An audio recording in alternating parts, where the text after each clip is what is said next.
आइए अब हम विद्युत चुम्बकीय तरंगों के गुणों के बारे में जानते हैं। तो विद्युत चुम्बकीय तरंगें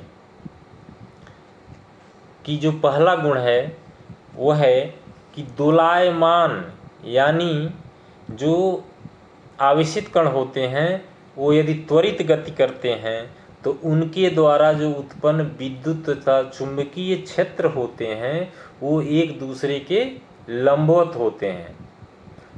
ध्यान दीजिए कि आवेशित कणों के त्वरित गति के कारण जो विद्युत और चुंबकीय क्षेत्र उत्पन्न होते हैं वह एक दूसरे, यानी विद्युत क्षेत्र और चुंबकीय क्षेत्र एक दूसरे के लंबवत होते हैं, और साथ में जो विद्युत चुंबकीय तरंग की संचरण की दिशा है उसके भी लंबवत ये दोनों होते हैं।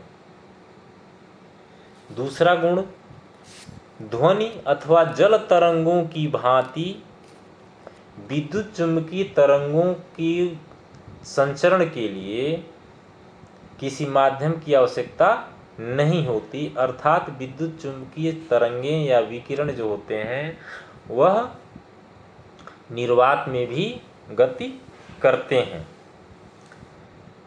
तीसरा गुण है कि विद्युत चुंबकीय तरंगों के कई नाम हैं, और यह नाम किस पर आधारित है? उनकी तरंग दैर्ध्य का जो क्षेत्र होता है, यानी भिन्न भिन्न तरंग दैर्ध्यों की होती हैं और भिन्न भिन्न आवृत्तियों की होती हैं। जैसे अब विद्युत चुंबकीय विकिरण कई प्रकार के होते हैं, जिसमें पहला क्या है?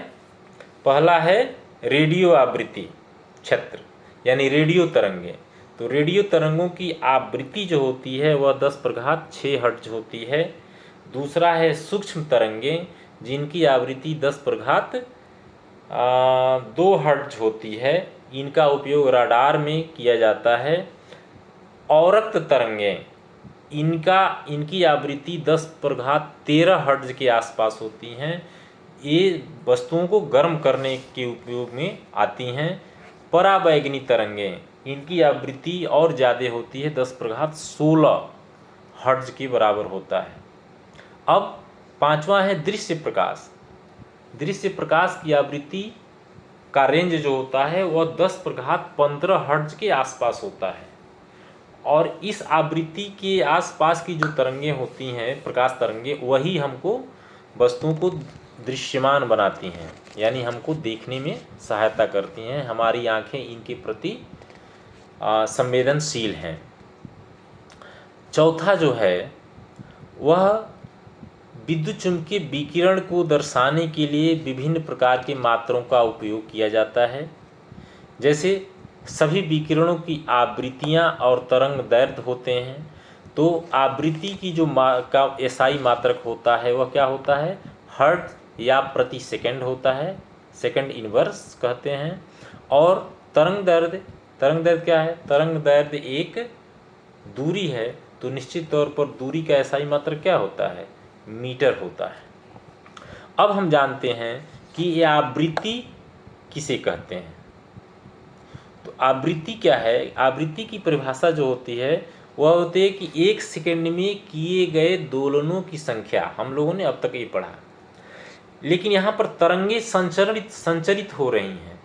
तो तरंगें जब संचरित होती हैं तो किसी एक बिंदु पर 1 सेकंड में जितनी तरंगें संचरित होती हैं, यानी उन तरंगों की संख्या जो किसी एक बिंदु पर 1 सेकंड में संचरित होती हैं, उनको हम तरंग की आवृत्ति कहते हैं।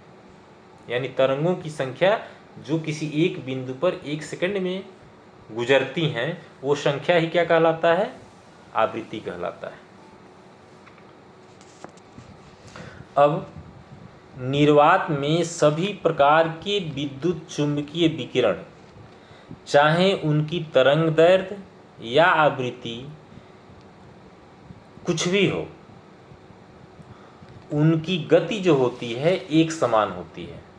यानी निर्वात में प्रकाश तरंगें, जितने भी प्रकार की प्रकाश तरंगें हैं, जितने भी प्रकार की विद्युत चुंबकीय तरंगें हैं, विद्युत चुंबकीय विकिरण हैं, उनकी आवृत्ति चाहे कितनी ही अलग अलग क्यों ना हो, उनका तरंग दैर्ध्य अलग अलग क्यों ना हो, लेकिन उनकी गति जो होती है निर्वात में एक समान होती है।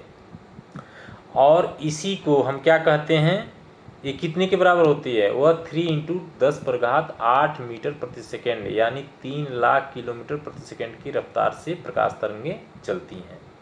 यहाँ पर ये ध्यान देने की बात है कि इन सभी प्रकाश तरंगों की आवृत्तियाँ और तरंगदैर्ध्य अलग अलग होते हैं, लेकिन उनकी चाल एक समान होती है। और प्रकाश की चाल, विकिरण की आवृत्ति तथा तरंग दैर्ध्य में एक संबंध होता है, जिसको हम C बराबर न्यू लेमडा, न्यू जहाँ पर आवृत्ति है और लेमडा क्या है, तरंग दैर्ध्य है। यानी किसी भी आवृत्ति और तरंग दैर्ध्य की विकिरण हो, उसके जो गुणक होता है, यानी आवृत्ति, उसकी आवृत्ति और उसके तरंग दैर्ध्य का गुणनफल जो होता है वो प्रकाश की चाल के बराबर होता है। इसलिए C बराबर n लेमडा यह बहुत ही महत्वपूर्ण सूत्र है। अब यहाँ पर एक पद और आता है जिसको हम तरंग संख्या कहते हैं। तो तरंग संख्या क्या होता है, जैसा कि अभी आपको बतलाया कि किसी एक बिंदु से 1 सेकंड में गुजरने वाली तरंग संख्या को, तरंगों की संख्या को क्या कहते हैं, आवृत्ति कहते हैं। तो तरंग संख्या को हम न्यू बार से प्रदर्शित करते हैं, आवृत्ति को न्यू से और तरंग संख्या को न्यू बार से प्रदर्शित करते हैं। तो न्यू बार क्या होता है, अब यहाँ पर है कि किसी एकांक लंबाई में, एकांक लंबाई का मतलब 1 मीटर, 1 सेंटीमीटर, 1 नैनोमीटर कुछ भी हो सकता है, तो हम 1 मीटर मानते हैं कि 1 मीटर में जितने तरंग, किसी तरंग के तरंग जितना तरंग दैर्ध्य आता है, 1 मीटर में जितना तरंग दैर्ध्य आता है उसको ही हम क्या कहते हैं, तरंग संख्या कहते हैं। अर्थात इसको हम परिभाषित करें तो प्रति इकाई लंबाई में तरंग दैर्ध्य की संख्या को तरंग संख्या कहते हैं। तरंग संख्या को न्यू बार से निरूपित करते हैं, अर्थात न्यू बार को हम इसको सूत्र के रूप में लिखें तो न्यू बार बराबर 1/λ, और इसका मात्रक 1/λ है, तो इसका मात्रक निश्चित तौर पर क्या होगा, इसका मात्रक होगा मीटर इनवर्स। तो अब तक के लिए इतना ही।